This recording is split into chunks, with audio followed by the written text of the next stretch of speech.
Appreciate it. Allison Howard Centofonte is Director of Strategic Communications at Live Action. She was a counter-demonstrator yesterday at a pro-abortion rally in Washington. Centofonte was carrying a sign that referred to the fact that the Reverend Jesse Jackson was conceived through rape. Centofonte soon got attacked for that.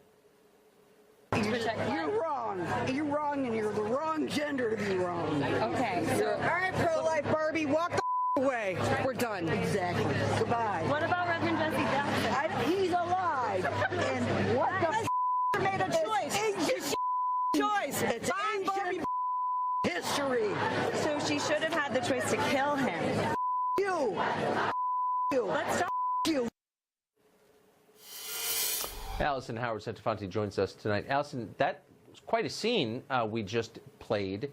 You've been doing this a while. Has the reaction changed to you? Absolutely. I mean, there's an increased aggression from pro-abortion people. That was within 5 minutes, Tucker, of being at this rally. My sign did talk about Reverend Jesse Jackson being conceived in rape. I did want to present that and say, look, he was conceived in rape. Would we tell him he shouldn't be here right now? No, we value all lives. The other side of the sign, though, said love them both. And that was a really winsome message. There were even some pro-abortion women who came over, had nice things to say about that.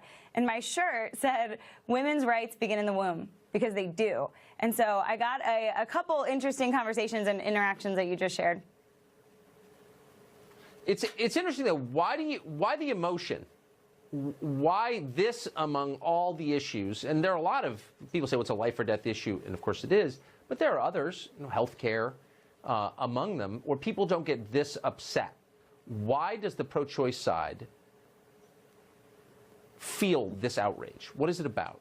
Right. Well, this is unlike any other procedure. And Planned Parenthood and NARAL and others say that abortion is just like removing a tooth. It's just like removing a tumor. Well, people don't yell at each other over an appendicitis removal, right? It's different. There is a life on the line here, and that's why it's emotional on both sides. But it's the pro-life movement that's saying, look, there's a life there that's lost. We welcome you. This woman, this poor woman, we want her to come and get healing and not be so angry. But instead, she has to double down. And the sad part is she was probably lied to, Tucker. She was probably lied to about her options. She was probably lied to about the so-called need for this. She thinks abortion's empowering for women. It's not. That's what Live Action's been educating on, and we're now training people through an ambassadors program to get involved, to share a message, because that's how you change hearts and minds. You step into the fray, and that's what I did yesterday, just showing up with a sign to start a conversation. But we need to have it. We can't just yell at each other, and the pro-life movement's going to remain peaceful and loving and nonviolent till we see this thing through to the end.